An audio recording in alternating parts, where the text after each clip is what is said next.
Hello everyone, hope you all are doing good. I am Anjana from LearnoHub, the free learning platform where you can study math, science and SST absolutely free at learnohub.com.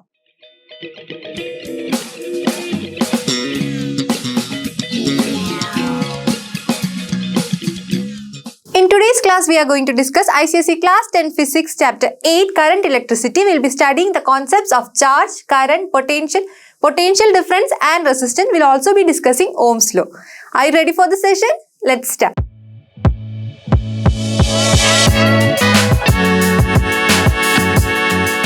What is electricity? Electricity is a word that we are using in our daily life. Here you can see a washing machine. Washing machine runs when there is electricity, right? Here what is happening? The electrical energy is getting converted into mechanical energy, which helps to turn the motor, and then work is being done. Okay, when you take the case of an iron box, here what is happening? We have studied this in the chapter when we discussed about work, energy, power. We have studied the conversion of energies. So here what is happening in case of an iron box? Here again the electrical energy is getting converted into heat energy. In case of a fan, electrical energy is getting converted into mechanical energy. In a mixer grinder, again the electrical energy is helping the motor rotate. Okay, here again the mechanical energy is being formed. In case of a bulb, what is happening? The electrical energy is getting converted into light energy. So we know that there is a conversion of electrical energy to different forms of energy that we can use. Okay, now where does this electricity come from? How do we get electricity? How does the electrons flow? Let's see in detail. Electricity is of two types, static electricity and current electricity. Static electricity is when there is no flow of electrons. The electrons are at rest. When it comes to the case of current electricity, which we'll be dealing today, there is a flow of electrons or flow of charges. Now, let's see how charging happens. Here I have a pen. When I rub this pen on my dry hair, what happens is this pen is getting charged. Okay, let's see, is there any charge developed? Here I have taken some piece of paper. You can see that the piece of paper clings to this pen. So what is happening? Here there is a flow of electrons that is happening. Okay, when a body gains electrons, it becomes negatively charged, and if it loses electrons, it becomes positively charged. Okay, so two types of charges you will be discussing. One is positive charge and the negative charge. If two positive charge comes closer, what happens is there is a repulsion happening. Okay, we have studied this before. When two negative charges comes closer, again there is repulsion. When there is a positive and negative charge, that is opposite charges, then there is attraction. Okay, so this we will be calling like charges. Same type of charges are called like charges, and here we have unlike charges. Now we'll consider a simple circuit. You have a bulb and a battery. Okay, the bulb is connected using a wire to a battery. We know that when proper connection is given, the bulb will glow. How is the bulb glowing? Bulb is glowing because there is a flow of charge through the bulb. Okay, so the electrons present here are moving. Due to this motion of electrons, we are having the bulb glow. Okay, so we'll discuss this in detail. Now, what is the unit of charge? The SI unit of charge is coulomb, which is represented by capital letter C. Okay, there are smaller units of charges which are microcoulomb, millicoulomb and nanocoulomb. So, what is 1 millicoulomb? We have studied this, right? What is milli? We have 1 meter is equal to 1000 millimeters, which means 10 raised to 3 millimeters. From which we will be having 1 millimeter is equal to 1 by 10 raised to 3 meters or 10 raised to minus 3 meters. So here we have coulombs. So 1 millicoulomb will be 10 raised to minus 3 coulombs. Okay. Then we have 1 microcoulomb. Micro means 10 raised to minus 6. 10 raised to minus 6 coulombs. And 1 nanocoulomb is 10 raised to minus 9 coulomb. So we have studied about positive and negative charges. Yes. When electrons are gained, it becomes negatively charged, and when there is a loss of electrons, it becomes positively charged. Okay. The charge of an electron, which is represented by E, is equal to 1.6 into 10 raised to minus 19 coulomb. Okay. Charge of an electron is 1.6 into 10 raised to minus 19 coulomb. Electrons are negatively charged, so there is a negative sign. Okay. Now, the total charge can be determined with the number of electrons and the charge of one electron. Okay, so we have a formula Q is equal to NE in order to find the total charge. Okay. What is this plus or minus? It depends on the negative electrons or positively charged protons. Clear? So Q is equal to plus or minus NE is the formula to find the total charge. Okay. Now, if there is 1 coulomb of charge, how to find the number of electrons? For 1 coulomb of charge, number of electrons can be determined by 1 coulomb is equal to number of electrons into charge of 1 electron, which is 1.6 into 10 raised to minus 19. Okay, so the number of electrons will be 1 by 1.6 into 10 raised to minus 19. On dividing this, you will be getting 6.25 into 10 raised to 18 electrons. Okay. 6.25 into 10 raised to 18 electrons. This is the number of electrons. Clear? Next, we have an important topic. What is electric current? Current is a word that we are using in our daily life. Okay. What is current? We have studied about charges. So, these charges can be either static or they can be in motion. When these charges are in motion, we get what is called current. In simple words, we can say the rate of flow of electric charge is called current. Okay. Here you have a simple circuit. This is a battery or a cell. This is how we can represent a cell. Okay. A battery is represented. It is a combination of cells. This is how you will be representing a battery. This is a cell and this is a battery. Okay. The bigger line shows the positive terminal and the smaller line shows the negative terminal. Okay. So here when the charges starts to flow, charges are the electrons. Electrons flow in this direction. This is how electrons flow. This is how electrons flow. So when the electrons flow in this direction, we will be having current in the opposite direction. Okay. It is the amount of charge that flows through a cross-sectional area in units time or unit per second, how much charges are flowing through a cross-sectional area. This is what current is. So we have an equation. We can say that is current is represented by the letter I. We know charge is represented by Q. Charge is represented by Q and time is represented by T. Okay. Then as we defined, current I will be equal to charge by time, Q by T. Okay. Current I will be equal to Q by T, or you can write Q is equal to IT. Okay. To remember this, I'll give you a simple tip. You can remember the word quit. Okay. In the word quit, in place of U, you replace it by equal to. Okay. Then you will be getting Q is equal to IT. So this is how you can determine the current when charge and time is given. You can determine the charge when current and time is given. Okay. So this is an important concept about electric current, the basic concept about electric current. Now the unit of current, we have studied current I is equal to charge by time. We know the unit of charge. What is the unit of charge? Unit of charge is coulomb. Okay. Therefore, unit of current will be equal to coulomb per time. The unit of time is seconds. Okay. Coulomb per second can be the unit of current. But in honor of a French physicist, André Ampere, we are giving another unit for the current and that is ampere. Okay. So, the name of scientist you will be having capital letter. When it comes to unit, you should use the small letter. The starting letter should be a small letter. Remember this point, and it is represented by capital letter A. Okay. So, what is 1 ampere? When do we get 1 ampere of current? 1 ampere of current is when 1 coulomb of charge flows through a circuit in 1 second time. Okay. So, we can say 1 ampere is a current which flows in a conductor when 1 coulomb of charge passes through it in 1 second. Okay. We got the unit. 1 ampere is 1 coulomb per 1 second, or you can write it as 1 coulomb second inverse. Clear? Then we have weaker units or smaller units. So, in case of charges, we have studied the millicoulomb, microcoulomb and nanocoulomb. Similarly, here we will be having 1 milliampere. What is 1 milliampere? 1 milliampere will be equal to 10 raised to minus 3 amperes and 1 microampere will be equal to 10 raised to minus 6 ampere. Okay, how is current measured? What device is used to measure current? We know that in order to measure temperature, we have thermometer. To measure weight, we have weighing machine. How to measure current? There is a device to measure current, and this device is called ammeter. Okay, current in a circuit is measured using an ammeter which is connected in series. Remember this, ammeter will always be connected in series in a circuit. Okay, so here we have a simple circuit with an ammeter, a lamp and battery. We know that when current flows through the circuit, when key is given, the current flows through the circuit and the lamp glows. Okay.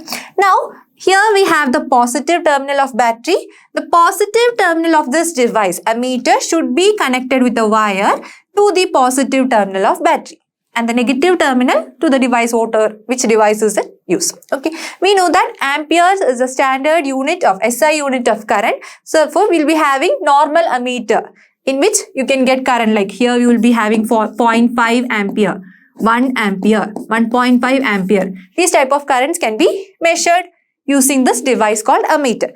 You also can measure milliamperes and microamperes using milliammeters and microammeters. That is, smaller currents can be measured using these devices. This is how a milliammeter looks like, and this is how a microammeter looks like. Okay. Flow of current. We have studied how the current flows. Current flows in a direction that is opposite to the direction of electron flow, or in the direction of positive ions. So, in case of metals and electrolytes or ionized gases, we will be discussing the case. In case of metals, there are electrons which are flowing through the conductor. Okay. When the electrons flow, current will be in the opposite direction. Okay. So, this is the direction of electron flow. In which direction there is current? Current will be in this direction. Okay, current I will be in this direction. Okay, so here the negative charges are flowing. Okay, these are the flowing electrons are represented in a copper wire. Now take the case of an electrolyte. Okay, in case of electrolyte, you will be having cations, positive ions and anions, which are negative ion. They will be in an electrolyte. Okay, electrolyte is a solution. This is the electrolyte solution. Let's say some copper sulfide solution. Okay, in this copper sulfate solution, you will be having this cations and anions. Okay, now what happens? There is flow of both these positive ions and negative ions. Okay, because of the flow of positive and negative ions, current is constituted here. Okay, now how to measure current? We have charge Q is equal to number of electrons into charge of one electron. And the current can be determined I is equal to Q divided by T. Q is NE. NE divided by T will give you the current. Okay. When it comes to this case, in case of electrolytes, how to measure the charge, how to measure the current? Here, there are positive ions and negative ions. Let's say there are N1 positive ions, N1 cations of charge Q1 and N2 anions of charge Q2. Okay. In that case, you will be having the current I is equal to N1 Q1 plus N2 Q2 whole divided by the time t. Okay. So, this is how you can find the current in case of electrolyte solution. Clear? Let us take an example related to it. In a conductor, 6.25 into 10 raised to 16 electrons flow from its end A to B in 2 seconds. Find the current flowing through the conductor given that the charge of electron, which is represented as E, is equal to 1.6 into 10 raised to minus 19 coulomb. Okay? We have to find the current through the conductor from end A to end B. Current I is equal to question mark. What is given? Given that in a conductor, this many number of electrons, which means number of electrons is given. Number of electrons N is equal to 6.25 into 10 raised to 16. Okay. Time is given, which is 2 seconds. Time T is equal to 2 seconds. Also, the charge of 1 electron is given. E is equal to 1.6 into 10 raised to minus 19 coulomb. Okay. What is current? We have current I is equal to total charge divided by time. Okay. Q divided by T. Okay. T is given here. How to find Q? Q will be equal to number of electrons into charge of 1 electron. Or we can have I is equal to NE divided by T. I is equal to NE by T. Okay. This is the formula to find current when number of electrons, charge of one electron and time is known. Okay. So I is equal to 6.25 into 10 raised to 16 into charge of one electron, which is 1.6 into 10 raised to minus 19 divided by time taken. Remember, here time is given in seconds. If it is given in minutes or hours, you have to first convert it into seconds. Okay. That is equal to 2 and 1.6 can be cancelled. You will be getting 0.8. Okay. 6.25 into 0.8. 625 into 8. You will be getting 8 5s are 40. 8 2s are 16. 20. 6 8s are 48. 50 plus 2 50. Okay. 5,000. And here 1, 2, 3. 3 decimal places. So 5.000. Now 10 raised to power. Here we have 16. Here we have minus 19. 16 minus 19, which is minus 3. Okay. 5 into 10 raised to minus 3. What is the unit? Unit is ampere. Current unit is ampere. Okay. 10 raised to minus 3. We have 1 milliampere is equal to 10 raised to minus 3 ampere. So this 10 raised to minus 3 ampere can be written as milliampere. 5 milliampere is the current. Okay. Current that is flowing from end A to end B is equal to 5 milliampere. Clear? Next example. A current of 1.6 milliampere flows through a conductor if charge on an electron is minus 1.6 into 10 raised to minus 19 coulomb. Charge of electron is always negative. Find the number of electrons that will pass each second through the cross section of that conductor. Okay, we have to find the number of electrons. In the previous question, number of electrons was given and we have determined the current. Number of electrons, n is equal to question mark. Okay, given current I is equal to 1.6 milliampere. What is milliampere? 10 raised to minus 3 ampere. 1.6 into 10 raised to minus 3 ampere. If charge on an electron, charge of electron is given, E is equal to minus 1.6 into 10 raised to minus 19. Just take the magnitude coulomb. Coulomb is the unit of charge. Okay, we can find the number of electrons. Also, it is given that we have to find the number of electrons that will pass each second. That is, time is given, which is equal to time t is equal to 1 second. Each second means 1 second. Okay. We have current I is equal to Q by T. Q is number of electrons into charge of one electron divided by T. Okay. So, this is the equation. Now, we have to find what N is. If I is equal to NE divided by T, then we'll be having N is equal to I into T divided by E, taking this T to the opposite side numerator and bringing the E to the opposite side denominator. What is the current? Current I is equal to 1.6 into 10 raised to minus 3 ampere. Time is 1 second divided by charge of 1 electron, which is 1.6 into 10 raised to minus 19 coulomb. Okay, 1.6 can be removed. Then we have 10 raised to minus 3 into taking this 10 raised to minus 19 to the numerator. This negative sign becomes positive. 10 raised to plus 19, which is 10 raised to minus 3 plus 19 equal to 10 raised to 16. So, the number of electrons is 10 raised to 16 electrons. N is equal to 10 raised to 16 electrons. Okay. So, in the previous question, number of electrons was given, charge of one electron was given and time was given and we have determined the current. Here, we are determining the number of electrons when current, charge of one electron and time is given. Electric potential. We have studied about two types of charges, like charges and unlike charges. So here positive charge and positive charge. What happens? There is a repulsion and these two charges are called like charges. This is a pair of like charges. Okay. Then negative and negative. Both are same type of charges. So they are also like charges. Positive and negative, different type of charges. Therefore, they are unlike charges. When two like charges are taken, what happens? Positive and positive, there is repulsion. Okay, negative and negative, there is repulsion. Positive and negative, there is attraction.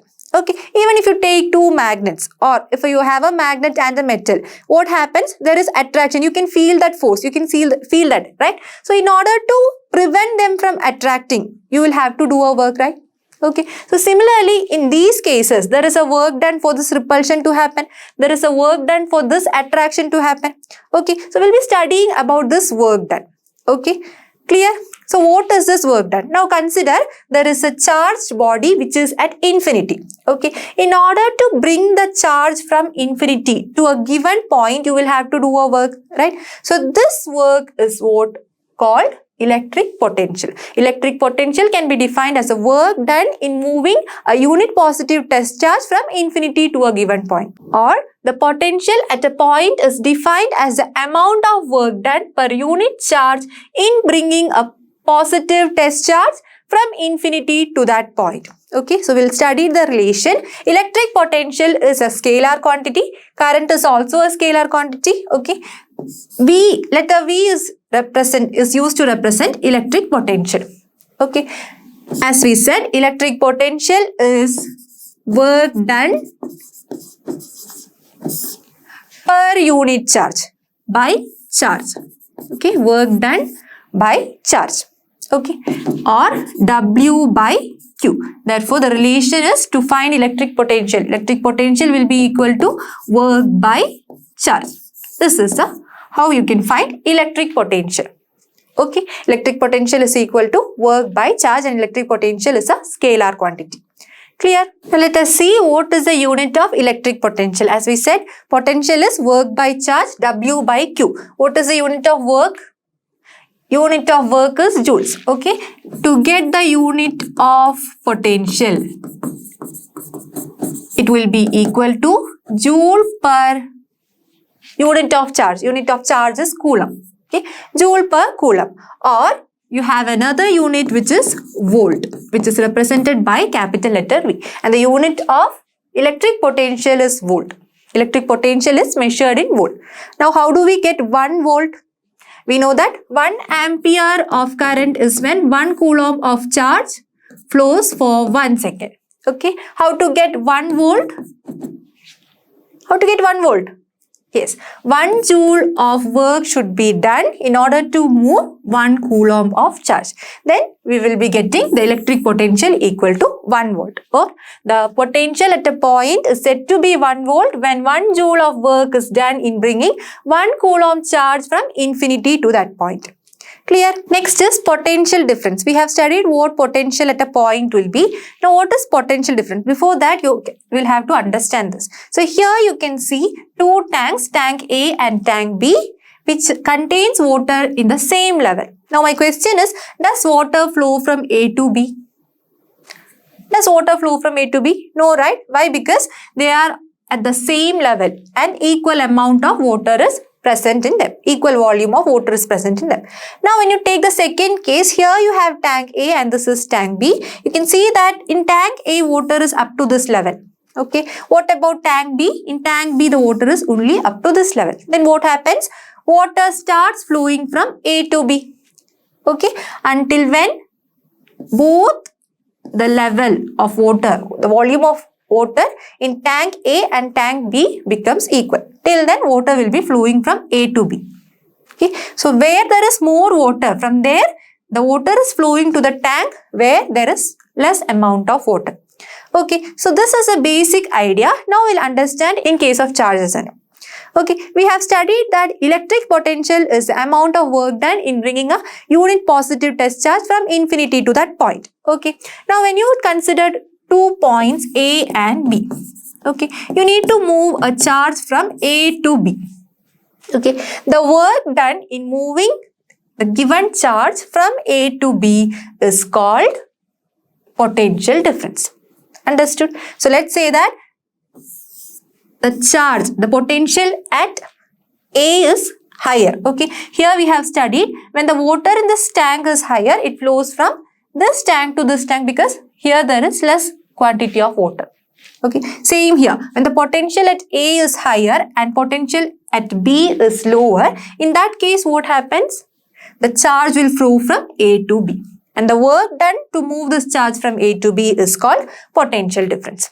Clear? So potential difference, we can define the potential difference between 2 points is equal to the work done per unit charge in moving positive test charge from one point to the other.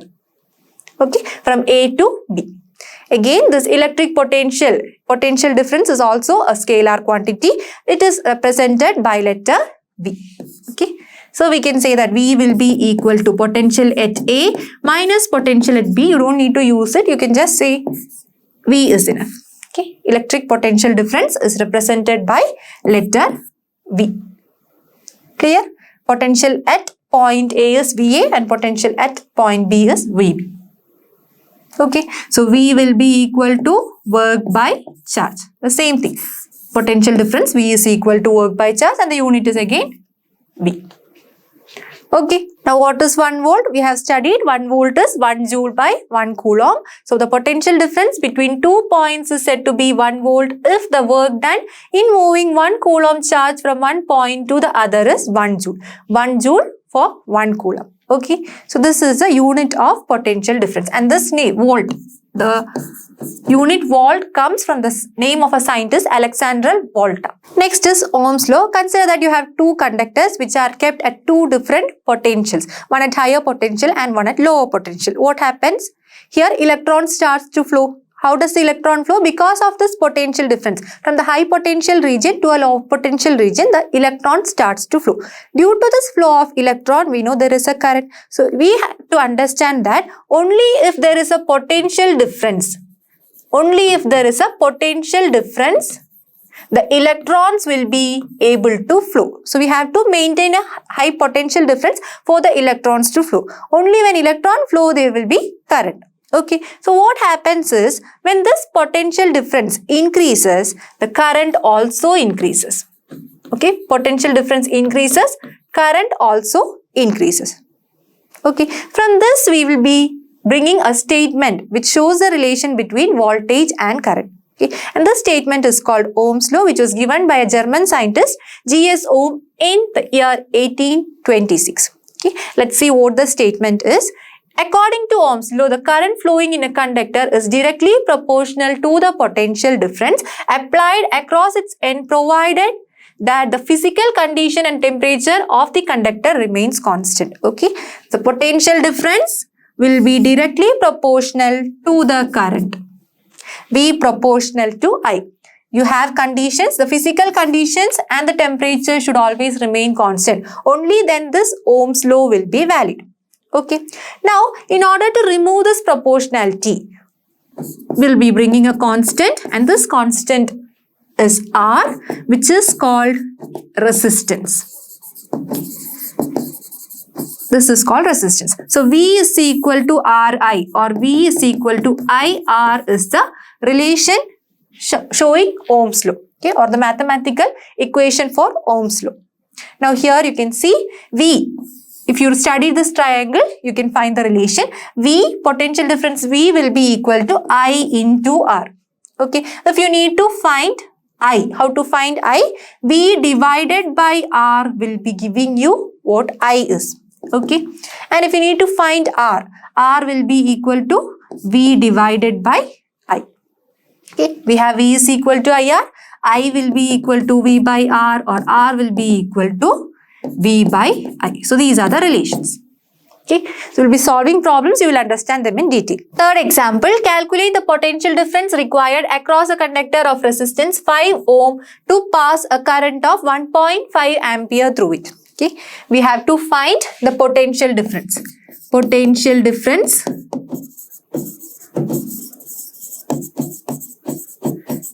V we have to find. Okay, given the resistance of the wire, resistance R is equal to 5 ohm and the current is given, current which passes through the conductor, current I is equal to 1.5 ampere. What is the relation to find the potential difference? We have studied Ohm's law. We have potential difference directly proportional to current, which means potential difference is equal to a constant into current and the constant is the resistance of the given material. V is equal to Ri or V is equal to IR. Now we can put the values. Potential difference V is equal to R is 5 ohm, current is 1.5 ampere. 5 into 1.5, how much do we get? 7.5 volt. Okay, unit of potential difference is volt. 7.5 volt. Clear? Very simple, right? Just you have to know this Ohm's law. V is equal to IR. Substitute the values, you will get the answer. Fourth example, calculate the resistance of 1 kilometer long copper wire of radius 1 millimeter. Specific resistance of copper resistivity is given, which is 1.72 into 10 raised to minus 8 ohm meter. Unit of resistivity is ohm meter. Okay, given the length L is equal to 1 kilometer. We have 1 kilometer is equal to 1000 meters. 1000 meters. You can either write like this or 10 raised to 3 meters. Then radius is given. Radius R is equal to 1 millimeter, which is 10 raised to minus 3 meters. Then the specific resistance or resistivity is given. Resistivity rho of the material is 1.72 into 10 raised to minus 8 ohm meters. We have to find the resistance. We are asked to calculate the resistance R of the material. How to find resistance R? We have resistance R directly proportional to length of the conductor and inversely proportional to the area of cross section.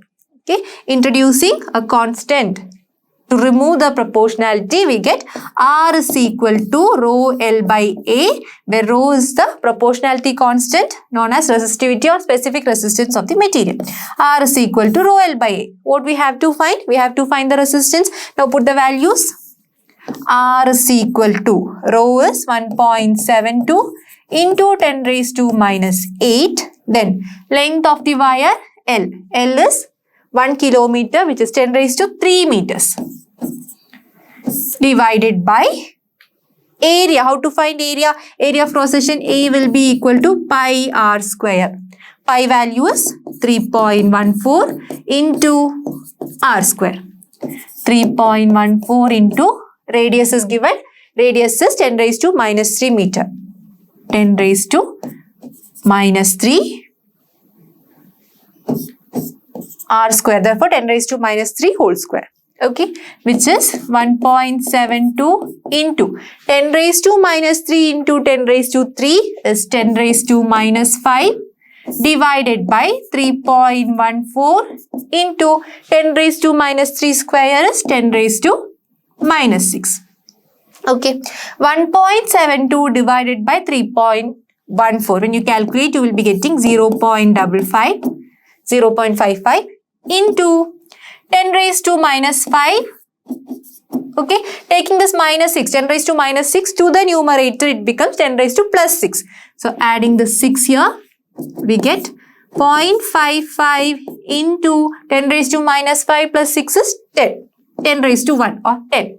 Okay, that is equal to 5.5 ohm. Unit of resistance is ohm.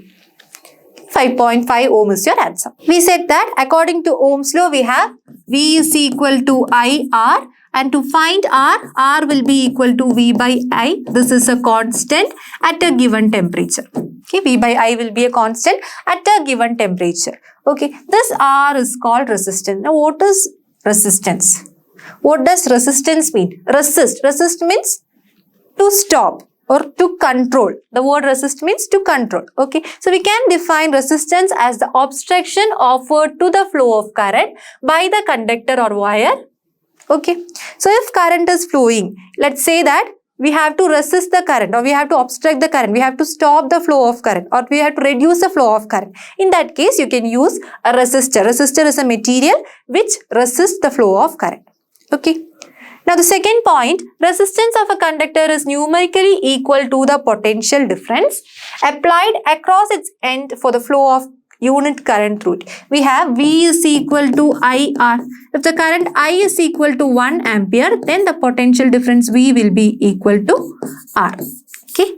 potential difference will be equal to R, or resistance is the potential difference when the current flowing through the circuit is 1 ampere. Understood? What is the unit of resistance? We have V is equal to IR according to Ohm's law, and R is equal to V by I, which is a constant. Unit of potential difference V is volt, and the unit of current is ampere. Volt per ampere is a unit. You have a different unit which is the SI unit of resistance. Ohm is the SI unit of resistance, which is represented by small letter omega. This is a Greek letter. This Greek letter omega, small letter omega, is used to represent ohm. Okay, and you have 1 ohm resistance when 1 volt of potential difference is applied for a current of 1 ampere to flow through the conductor. Okay, so we can define 1 ohm resistance. The resistance of a conductor is said to be 1 ohm if 1 ampere current flows through it when a potential difference of 1 volt is applied across the ends of the conductor. Now, how do we apply this potential difference? Let's see, consider a circuit. In a simple circuit, let's say, this is how you will be representing a resistor. You have a resistor, okay. Then you have a bulb. This is how bulb is represented. You have a key and a battery. Okay. So potential difference is applied, or potential difference is created using this battery. So the battery creates potential difference. Battery creates potential difference. So here we have the positive terminal and this is your negative terminal. Okay. When switch is on or key is put in, what happens? The electron starts flowing in the opposite direction. There will be current. Okay. Representation of resistor. So this is how actually the resistors looks like. Here you have color codes in order to measure the resistors. Okay. Standard unit, SI unit we said is ohm. You have other units, that is higher resistance can be measured with different units. One is kilo ohm. Kilo ohm is 10 raised to 3. We know kilo is 10 raised to 3. 10 raised to 3 ohms, and 1 mega ohm, which is 10 raised to 6 ohms. Giga ohms, 10 raised to 9 ohms. All this you can study later. Okay. You will be studying about this color codes in your future classes. So this is just how it is, a very small device. This somewhat this length. Okay. Very small device. This is how it looks like. Next is conductance. It's very simple. When you take the reciprocal of resistance, you will be getting conductance. Conductance is the reciprocal of resistance. Okay. So 1 by resistance, 1 by R will give you conductance, and it is represented using the letter G. G is equal to 1 by R. What is the unit of conductance? We have the unit of resistance is ohm. Okay. Then what will be the unit of conductance? Conductance will be having 1 by ohm as the unit, which can be represented as ohm inverse, or you can write like this, ohm inverse. Okay. So the unit of conductance is ohm inverse. This is how you represent it. And you have another unit which is Siemens, represented using the letter S. IV graph. A graph which is plotted with current along the y-axis and potential difference along the x-axis is called an IV graph. Okay. We have some values of potential difference and current taken. Let's see how to draw an IV graph. Okay. This is how an IV graph looks like. Okay. Here along the x-axis, you will be taking the potential difference V,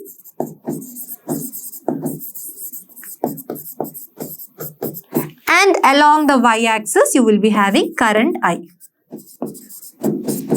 So here, potential difference is in volts and current I is in amperes. Okay. Now take the values. Potential difference 0.5, 1, 1.5, 2, 2.5. We'll take the values 0.5, 1, 1.5, 2, 2.5. Okay. And what about the current? 0.2, 0.4, 0.6, 0.8, 1. 0.2, 0.4, 0.6, 0.8, 1. Okay. Now here when the potential difference is 0.5, we have a current of 0.2. Mark the point 0.5, 0.2. This point. Okay. When the potential difference is 1, the current I is equal to 0.4. This is the point. Okay. When the potential difference is 1.5 volt, current is 0.6 ampere. Here we have the point. When potential difference is 2, current is 0.8. Here we have the point. Potential difference 2.5, current is 1. Here we have the point. Now, when all these points are joined, we'll be getting a straight line which is inclined to the x-axis. Straight line inclined to the potential difference axis. So, this is how the graph look like. Okay, so how to calculate the slope? We have studied about slopes in maths. Okay, how to take the slope? Now, let's say I'll be considering a triangle. Okay.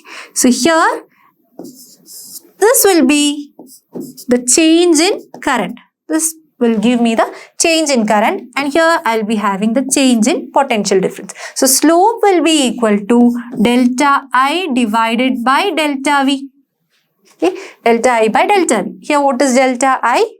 Now take this. Here the value is 0.6 and here it is 0.2. 0.6 minus 0.2. 0.6 minus 0.2 and in the denominator delta V 1.5 and 0.5.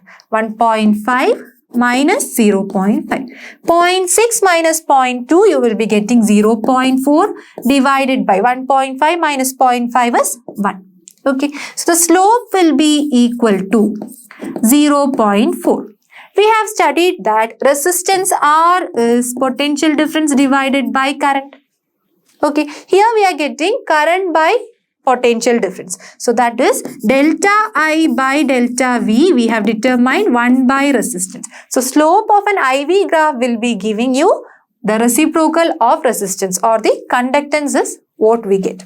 Okay, now when you take the 1 by slope, you will be getting the resistance in this case. That is 1 by 0.4 which is equal to 10 by 4 or 2.5 ohm. Now, this 2.5 ohm will be a constant value. We have studied that the resistance for a material will always be the same for a given conductor at a given temperature. So here when you take this point where the potential difference will be measuring and the current will be measuring, you will be getting resistance and calculated equal to 2.5 ohms. At this point it will be 2.5 ohms. At this point it will be 2.5 ohms. At every point along the straight line you will be getting the resistance to be equal to 2.5 ohms. Okay, we have studied how to construct IV graph. Now let's draw VI graph. VI graph means a graph which is plotted with potential difference along the y-axis and current in amperes along the x-axis. Okay, here we have the same values. Let's plot the points. Potential difference when 0.5. Mark the points here. Current 0.2, 0.4, 0.6, 0.8, 1. And the potential difference 0.5, 1, 1.5, 2, 2.5. Okay, when the current is 0.2, we have a potential difference 0.5. We'll be getting this point 0.4, 1. Here 0.6, 1.5, 0.8, 2 and 1, 2.5. Now when you join all these points, you will be getting a straight line which is inclined to the current axis or inclined to the x-axis. When you take the slope in this case, let's take the slope. Slope will be equal to, construct a triangle. So here you will be having delta V and this is delta I. Okay, what is delta V? Delta V will be equal to delta V by delta I, that is delta V. Here we have 1.5, this is 0.5.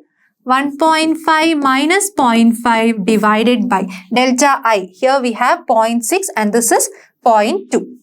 0.6 minus 0.2. 1 divided 1.5 minus 0.5 is 1 divided by 0.6 minus 0.2. How much do we get? We get 0.4. This is 10 divided by 4 which is equal to 2.5 ohm. Same value we are getting. That is the slope is giving you a value 2.5 ohm. What was this 2.5 ohm? Which was the resistance. It was the resistance of the material. Okay. So here we'll understand that when you take slope of a VI graph, you will be getting resistance. Resistance of the material can be determined by taking a VI graph. Taking the slope of a VI graph. Okay. We have studied Ohm's law. In the statement, we have mentioned that Ohm's law is valid only at a constant temperature. Now, what happens when temperature changes? When temperature changes, there will be a change in current. That is, the electron's motion will also change. Okay, that is, the number of collision can increase or decrease. In that case, the current I may increase or the current I may decrease. We know that the potential difference will be the same. So there is no difference happening to the potential difference. So when this potential difference changes, what happens? The variation of current may not be directly proportional. Okay. With the change in potential difference, when potential difference increases, the current may not be increasing in the same rate. In that case, we'll be having the Ohm's law is not valid.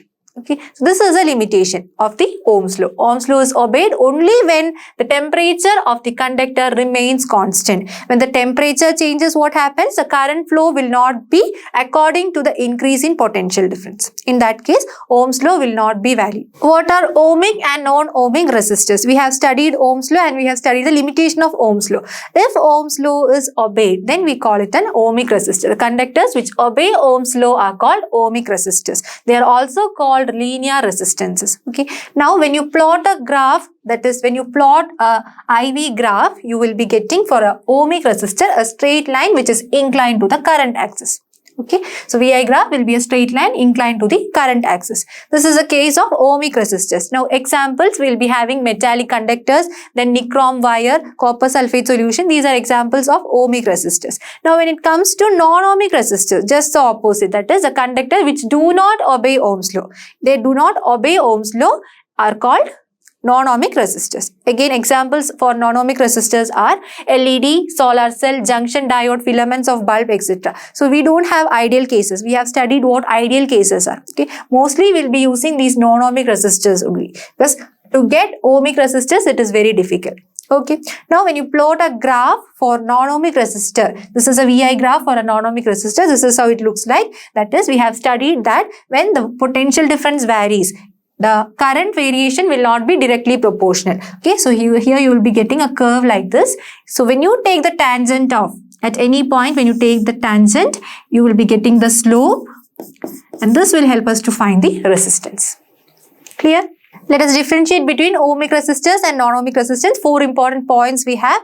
The first one is it obeys Ohm's law. When it comes to the case of ohmic resistor, they obey Ohm's law. What about non-ohmic? They do not obey, they does not obey Ohm's law. Okay, now the second point is related to the graph. The graph for potential difference versus current is a straight line. We have said that the graph is a straight line which is inclined to the current axis. Okay, straight line which is passing through the origin. Okay, when you take the graph of for potential difference versus current, in case of a non-ohmic resistor, it will not be a straight line, and the curve, it is not necessary that it passes through the origin. Okay. Third point, the slope of VI graph is same at all values of V and I at a given temperature. When you take the slope, you will be getting the same value. But when it comes to the case of non-ohmic resistors, it is not necessary that you should get the same value. The values may depend on the temperature. Depending on the temperature, the values may vary. The slope may vary. Okay. The examples also we have studied. The examples for ohmic resistors are all metallic conductors, silver, copper, etc. such as silver, copper, nichrome. Then electrolyte solutions, copper sulfate solutions are examples for ohmic resistors. When it comes to non-ohmic resistor, you will be having the junction diodes, LED transistors, filaments of bulb, etc. What are the factors affecting resistance? We have 4 factors which affect resistance of a material. First is the material of conductor, second length of conductor, third thickness of conductor, and the fourth is temperature of conductor. Okay, first how does the material of conductor affect resistance? Let's see. When you take 4 materials like silver, copper, aluminium and lead.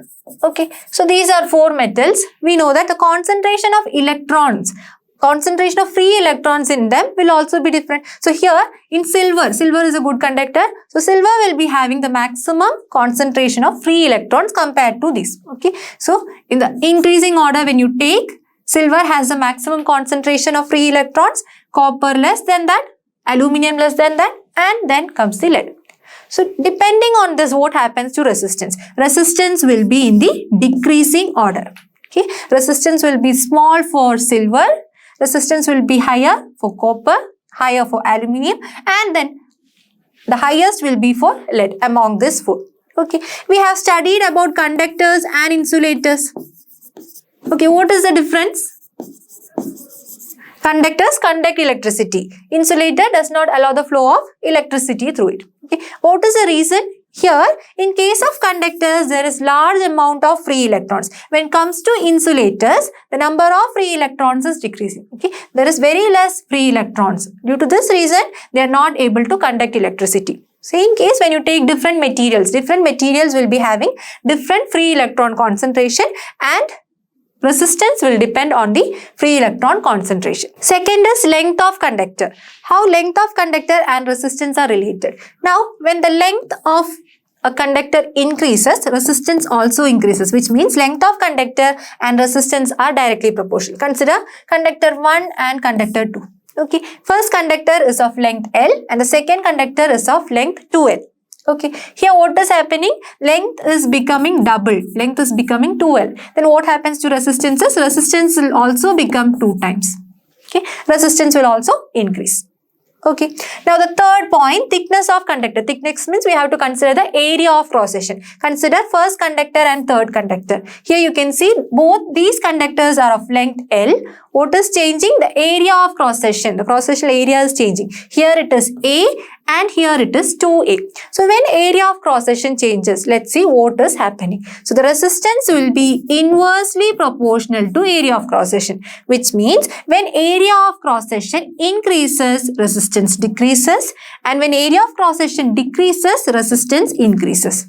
Okay, so here what is happening when you compare conductor 1 and conductor 3? Conductor 3 has 2A area of cross section, which means R1, the resistance of the first conductor and the resistance of third conductor when taken, which will be less.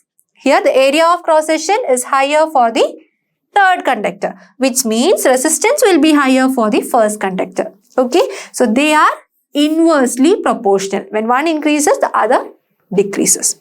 Okay, and the fourth is the temperature of conductor. How does resistance depends on temperature? This we have discussed.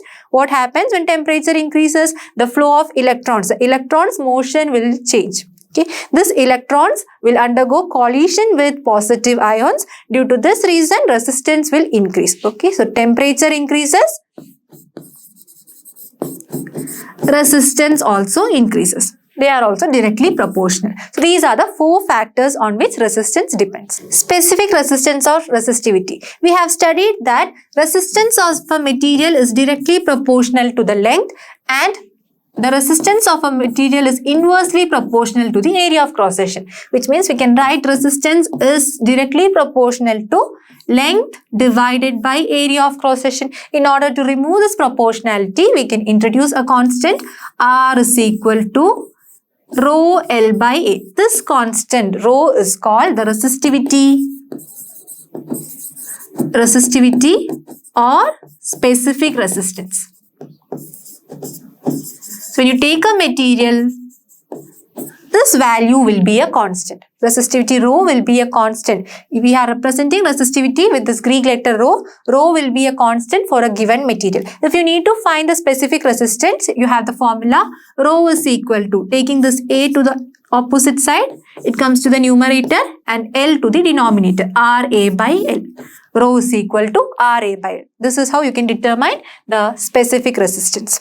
Okay, the specific resistance or resistivity will be equal to the resistance of the material when we are considering a wire of cross-sectional area 1 meter square and whose length is 1 meter. In that case, the specific resistance will be equal to the resistance of the material. Okay? Specific resistance, we can define specific resistance of a material is a resistance of a wire of that material of unit length and unit area of cross-section. Now, what is the unit? We have studied rho is equal to RA divided by L. Now take the units of each. What is the unit of resistance? Unit of resistance is Ohm. Okay. Unit of area of cross section, it is meter square, divided by unit of length is meter. Okay. Meter from numerator and denominator can be cancelled. Then we will be having rho is equal to ohm meter. Ohm meter is the unit of resistivity or specific resistance. Remember that this value, specific resistance, will be a constant for a given material. For each material, there will be a specific value. Okay. What are the factors affecting specific resistance or resistivity? The first one, the specific resistance of a substance is its characteristic property. There are some values which the specific resistance will be having. When you take the case of metals or the case of alloys, in these cases, you will be getting specific resistance or resistivity in the range of 10 raised to minus 8 ohm meters. Okay. Now, when you take the case of semiconductors, what are semiconductors? Semiconductors are materials which show properties of both conductors and insulators. In these cases, you will be having the resistivity in the range of 10 raised to minus 5 ohm meter. These are very small values. Okay. Here we are getting small values of specific resistance in case of metals or alloys and in semiconductors. Now, when it comes to the case of insulators, insulators will be getting high values of specific resistance. It will be in the range of 10 raised to 13 ohm meters. Okay. Now, the second point, the specific resistance of a substance depends on its temperature. With change in temperature, what happens to specific resistance? Again, when you take the case of metals or conductors, in these cases, when temperature increases, the specific resistance also increases. Okay, we have said this before. Then, next, when you take the case of semiconductors, let's see what happens in case of semiconductor. Just the opposite. With increase in temperature, the specific resistance or resistivity decreases. Okay, and the third, in case of alloys. Okay, not all alloys. Let's say in case of alloys like constantine and manganese, what happens is even though temperature increases, the resistivity or the specific resistance will remain a constant. Okay, so this is a temperature dependence on resistivity. Next is conductivity. We have studied what conductance is. We had a relation. Conductance G is equal to 1 by resistance. Resistance is a controlling of the flow of current and allowing the flow of current is conductance. Okay, so this was the relation. Now there is a relation between the resistivity rho and the conductance, which is represented by the Greek letter sigma. Okay, what is the relation? Sigma will be equal to 1 by rho. The reciprocal of specific resistance or the reciprocal of resistivity will be giving you what is called conductivity. Okay, now let's see what is the unit of conductivity. We had the unit of resistivity to be equal to ohm meter. Okay, so 1 by ohm meter. What is 1 by ohm meter? You will be getting ohm inverse meter inverse. Ohm inverse meter inverse. Therefore, the unit of conductivity is ohm inverse meter inverse. Ohm inverse. What is ohm inverse? We had the unit of conductance to be equal to ohm inverse or Siemens. Okay, so ohm inverse is Siemens, therefore we'll be having the unit of conductivity to be equal to Siemens meter. Okay, now what is rho? Rho is equal to RA divided by L, where R is the resistance, A is the area of cross section and L is the length of the conductor. Okay, then what is sigma? What is conductivity? Conductivity is 1 by rho, 1 by RA divided by L. Taking this L to the numerator, taking the reciprocal and multiplying, we get L divided by RA. The conductivity can be determined when length of the material, resistance and area of cross section is known. Okay, L divided by RA. We know 1 by R is equal to G, conductance G. Okay, GL by A can also be used in order to find sigma value, conductivity. What are superconductors? We know that when temperature decreases, in case of metals, what is happening? When temperature decreases, the resistance value is also decreasing. Now, when you take the case of some materials like lead, then tin, here what happens is, with decrease in temperature, resistance also decreases, and at a particularly low temperature, what happens is, this resistance value will become equal to 0 ohms. Okay, and this temperature is called absolute zero. Okay, absolute zero. In that case, these materials like lead and tin act as superconductors. So, superconductors will be having resistance equal to 0 ohm, and which means the conductance will be infinite conductance. So, in this case, in case of superconductors, even though there is no potential difference, there will be persistence of current. So we can define a superconductor. It is a substance of zero resistance or infinite conductance at a very low temperature. So remember, there should be a very low temperature. To attain this temperature, it is very difficult. Okay. So normally we cannot find the superconductor. Why? Because to attain this very low temperature, it is very difficult. For example, when you take the case of mercury, mercury will behave as a superconductor when the temperature goes below 4.2 Kelvin. Okay. Now the case of lead, lead can behave as a superconductor when the temperature is below 7.25 Kelvin, and niobium can behave as a superconductor when the temperature will go below 9.2 Kelvin. Clear? So this is the idea about superconductors. If superconductors is available, then the life would become more easy. Okay, that the size of computers can be just very small centimeters, very few centimeters. You will have the size of computers can be reduced. But this is the reason why to attain this low temperature, it is very difficult. Now let us do problems from exercise 8A. Problem 1. A car bulb connected to a 12-volt battery draws 2 ampere current when glowing. What is the resistance of the filament of the bulb? Will the resistance be more, same or less when the bulb is not glowing? Okay, given the potential difference or voltage is given, potential difference V is equal to 12 volt, draws a current of 2 ampere. Current is given, current I is equal to 2 ampere. We have to find the resistance. Resistance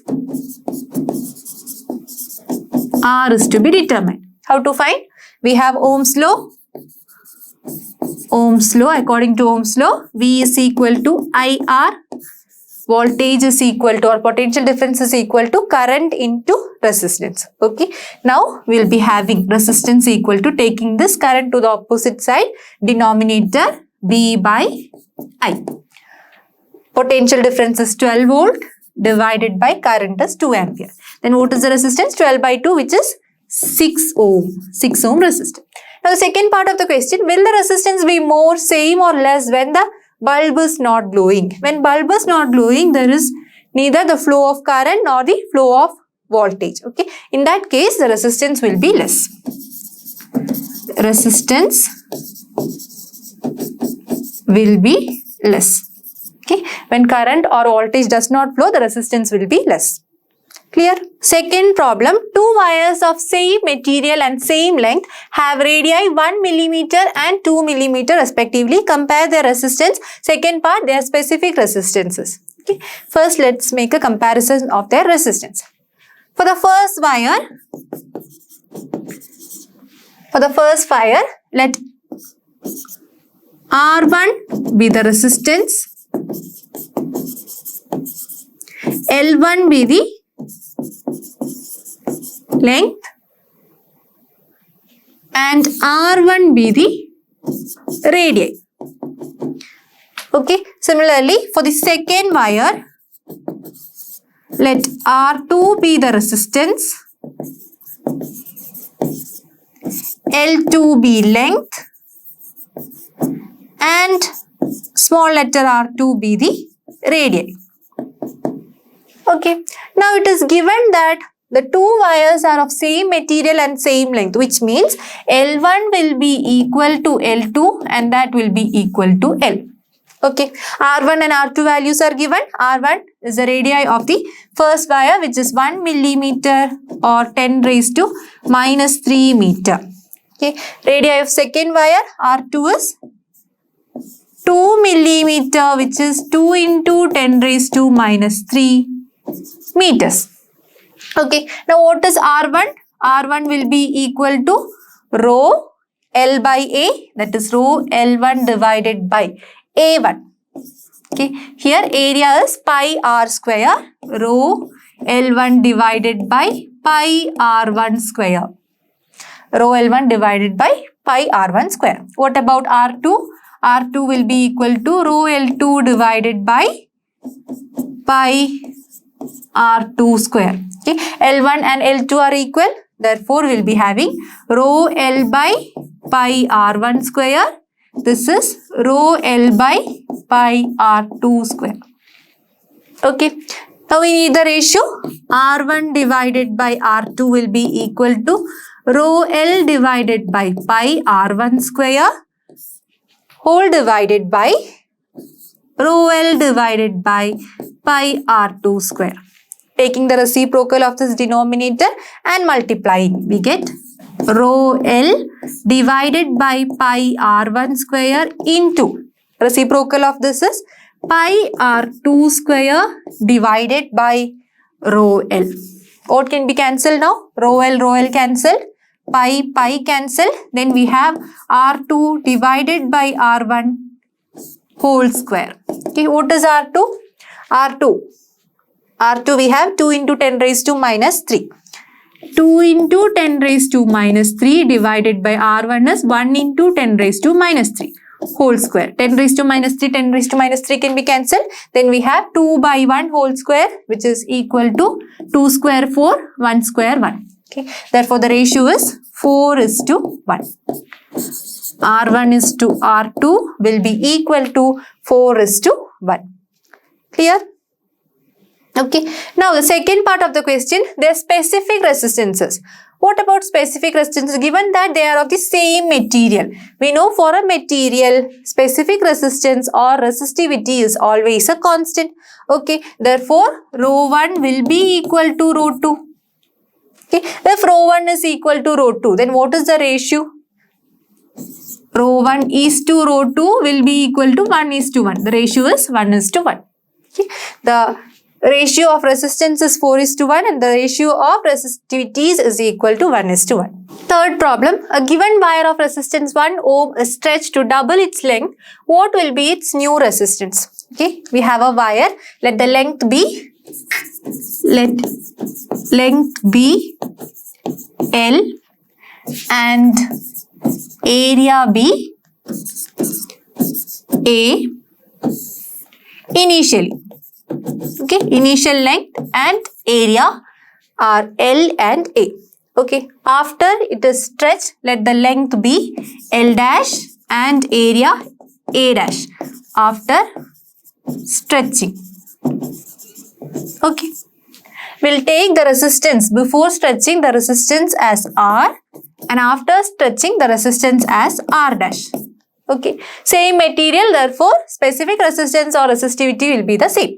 Okay, given that the resistance R is equal to 1 ohm, we have to find the new resistance. What change happens to the resistance after it is stretched? Okay, then length. What happens to length? The length is doubled, which means the new length L dash will be equal to 2 times the initial length L. 2 into L. What about the area? What change will be there for area? Here the volume will be same. Okay, volume will be same. We know volume is area into length. Okay, area into length is a volume. Therefore, area into length initially will be equal to after stretching area into after stretching length. Okay, which means A dash will be A into L divided by L dash. L dash is 2L. Substituting A into L divided by 2L. L gets cancelled. A by 2. Therefore, new area A dash is A divided by 2. Okay. We have to find the new resistance R dash. Okay. We have R dash is equal to rho L dash divided by A dash. Okay. Rho will be the same, which is the specific resistance. What about L dash? L dash is 2 times the length, 2L. Divided by A dash. What about A dash? A dash is A by 2. A divided by 2, which is equal to rho into 2L divided by A into 2. We are taking the reciprocal. Okay. Which is 2 into 2, 4 rho L by A. R dash is equal to 4 rho L by A. What is rho L by A? Rho L by A is the initial resistance. R is rho L by A. Okay, substituting we get R dash is equal to 4 times R. We know the value of R. Initially the resistance is 1 ohm, which means R dash will be 4 into 1 ohm, that is 4 ohm. After stretching the new resistance New resistance R dash is equal to 4 ohm. So by doubling the length of a wire, what is happening to resistance? Resistance becomes 4 times. Problem 4. A wire of resistance 9 ohm having length 30 centimeters is tripled on itself. What is its new resistance? Okay, here what is happening? A wire of 30 centimeters is tripled, which means it is divided into 3 equal parts. Okay, now given that initially we have resistance R is equal to 9 ohm, length L is 30 centimeter. Okay, let A be area. A is the area. Okay, now new resistance is what we have to find. New resistance R dash we have to find. The new length L dash. What is the new length L dash? Will be equal to. It is tripled, which means each part. What will be the value of each part? L divided by 3, which is 30 divided by 3 equal to 10 centimeters. Okay, the new length L dash is equal to 10 centimeters. Now what happens to the area? We know volume will be the same. Okay, we have solved in the previous question. Volume will be the same, which means A into L will be A dash into L dash. Okay, A into L will be equal to A dash into what is L dash? L dash is L by 3. L by 3. Then what do we get for A dash? L gets cancelled. A dash will be taking this 3 to the opposite side. A dash is 3A. A dash is 3A. Now we can find the new resistance R dash. R dash will be equal to rho L dash divided by A dash. Okay. We have rho is the constant of proportionality. It will be the same for a given material. It's not going to change. What about L dash? L dash will become L divided by 3. And what is A dash? A dash is 3 times A. Taking the reciprocal. 3A divided by 1 reciprocal. You will be getting rho L by 3 into 1 by 3A. Which is rho L by 3 into 3, 9A. R dash is rho L by 9A, or this can be written as 1 by 9 into rho L by A. What is rho L by A? Rho L by A is the initial resistance. R is equal to rho L by A. Therefore, R dash is R divided by this 9. Okay. What is the resistance? Initially, the resistance is given, which is 9 ohm. 9 ohm divided by 9, which is 1 ohm. The new resistance will be equal to 1 ohm. Clear? Problem number 5. What length of copper wire of specific resistance 1.7 into 10 raised to minus 8 ohm meter and radius 1 millimeter is required so that its resistance is 1 ohm? We have to find the length of the copper wire.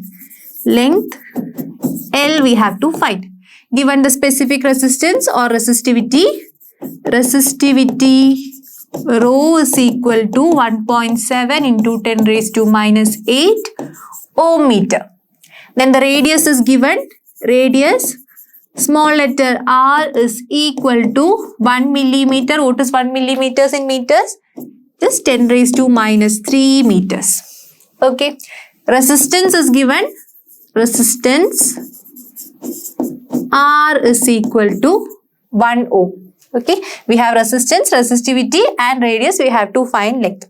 What is the relation? We have resistance R is equal to rho L divided by A. Okay. Then what is L? L will be equal to RA divided by rho. Okay. And we know area will be pi R square. Okay. Now put the values. L will be equal to resistance. Resistance is 1 ohm into area. Area is pi R square. 3.14 into R square. 10 raised to minus 3 whole square. Divided by rho. Rho value is 1.7 into 10 raised to minus 8. Okay, this is 3.14 into 10 raised to minus 6 divided by 1.7 into 10 raised to minus 8. 3.14 divided by 1.7, you will be getting 1.847. Okay, on dividing you will be getting 1.847 into 10 raised to. Here we have minus 6. When this 10 raised to minus 8 is taken to the numerator, it becomes plus 8. Minus 6 plus 8, we get plus 2. Okay, and that is equal to 184.7 meters. So the length is 184.7 meters. So this is the length of the wire. Okay, that's all for today. In today's class, we have discussed the concepts of current, potential difference, what resistance is. We have studied Ohm's law. Related to this, we have solved problems. Hope you all enjoyed the session. I'll be back in the next session. Until then, stay tuned to Learno Hub. Learno Hub free hai, par best hai. Thank you.